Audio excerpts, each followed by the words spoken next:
Baik, ini lanjutan materi kita di pagi ini di bab 8, pembahasan tentang agnatha atau ikan yang tidak berhang. Ingat tadi di pembahasan sebelumnya, Lali dan Parson itu mengelompokkan ikan ke dalam 3 kelas. Pertama itu kelas agnatha, kedua kelas chondrichthyes, dan ketiga kelas osteichthyes. Nah, kelas agnatha ini ciri khasnya adalah dia tidak memiliki rahang.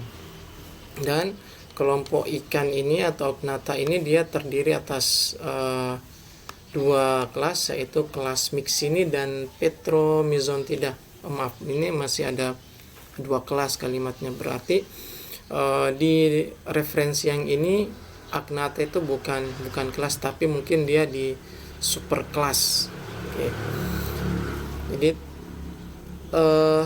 tapi apapun literatur yang dipakai untuk referensi taksonominya itu tidak salah. Bisa memakai Lali dan Parson atau bisa menggunakan referensi yang lain seperti ini. Bisa jadi dalam taksonomi itu satu kelompok ikan itu dimasukkan ke dalam taksa yang berbeda, itu bisa jadi, tergantung dari ciri apa yang digunakan untuk mengklasifikasikannya. Sehingga kita disarankan untuk menggunakan referensi terakhir, referensi ter-up to date untuk mengklasifikasikan hewan. Nah, kelompok agnatha terdiri atas dua kelas, yaitu kelas Myxini dan Petromyzontida. Oke, kita lihat yang pertama kelas Myxini atau nama lainnya adalah hagfish. Ciri-cirinya diantaranya dia habitatnya di laut, terus makanannya adalah hewan invertebrata seperti annelida, moluska, krustase, dan ikan-ikan yang mati. Dia tidak bersifat parasit, tetapi scavengers. Scavenger itu dia pemakan jasad-jasad renik yang sudah mati. Ikan-ikan yang mati itu maksudnya scavenger, pemakan bangkai, dan predator. Terus dia bisa mendeteksi mangsa dengan keberadaan sensori penciuman dan sentuhan, dan dia tidak memiliki mata. Nah, ikan-ikan yang matanya itu tidak berkembang atau mereduksi itu adalah salah satu ciri khas dari ikan di perairan laut dalam. Contohnya ini adalah Atlantic hagfish, Myxin glutinosa, dan Pacific hagfish. Ini di gambar 8.1, kita lihat 8.1 ya, yang ini. Ini Myxin glutinosa. Ini morfologinya seperti ini, ya, seperti belut, tapi dia memiliki ada sirip caudal fin, sirip ekor. Nah, ini yang A, morfologinya ada bagian mulut, kemudian ada external gill, ini bagian luar insang. Terus di bagian B, gambar B ini memperlihatkan bagian ventralnya ketika dia dibalik. Kemudian terlihat di sini ada mouth, mulut, dan ada gigi-gigi yang berkeratin. Gigi-gigi yang berkeratin. Nah, di bagian mulut ini di gambar C juga dilengkapi dia dengan barbel atau bulu-bulu yang fungsinya barbel ini adalah untuk mempererat perlekatan pada mangsa. Jadi bagian gambar D ini dia menjelaskan bagaimana kelas hagfish ini menempel di mangsanya. Ya, ini dia menempel dengan bantuan barbel ini. Kemudian dia membentuk angka, melilitkan dirinya, tujuannya untuk mempererat mangsanya. Jadi dia memakan mangsanya dengan cara yang seperti ini. Ini kelas agnatha yang pertama, kelas Myxini. Okay. Ini termasuk ikan-ikan primitif, ikan-ikan primitif yang sebagian besarnya sudah punah.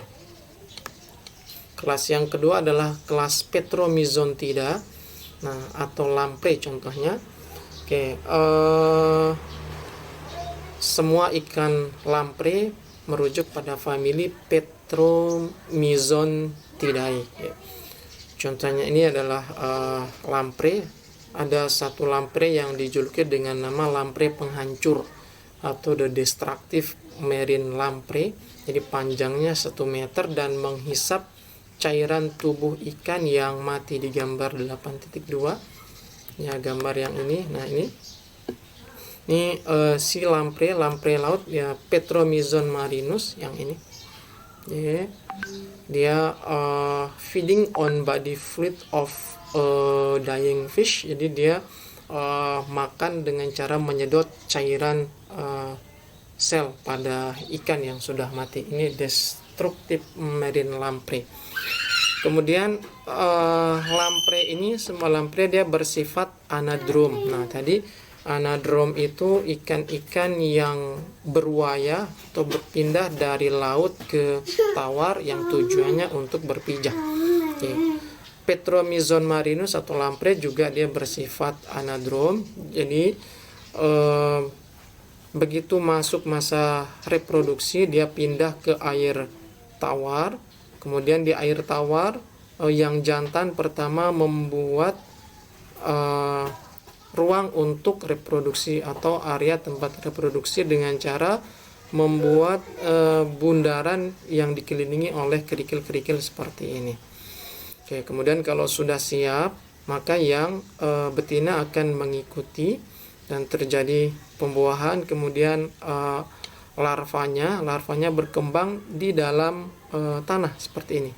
Oke, di dalam tanah. Kemudian ini akan ditutup oleh induknya. Tujuannya untuk melindungi dia dari predator. Terus sampai dia mengalami metamorfosis menjadi juvenil, kemudian atau anakan. Yang juvenil ini karena tadi anadrom tujuannya hanya untuk bereproduksi.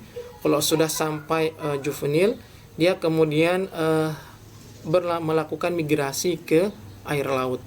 Nah, di air laut kemudian dia tumbuh besar dan melakukan pemangsaan sampai dia dewasa. Nanti kalau sudah dewasa masuk masa reproduksi, kembali lagi ke air tawar. Seperti inilah penjelasan detail tentang ikan-ikan yang anadrom, yang pindah dari air laut ke air tawar yang tujuannya untuk melakukan reproduksi. Oke. Oke, baik, ini yang bisa saya sampaikan di pagi ini. Materinya sampai ke kelas Agnatha. Oke, minggu depan insya Allah kita akan bahas kelas Chondrichthyes atau ikan yang bertulang rawan. Baik, sekian dan terima kasih. Assalamualaikum warahmatullahi wabarakatuh.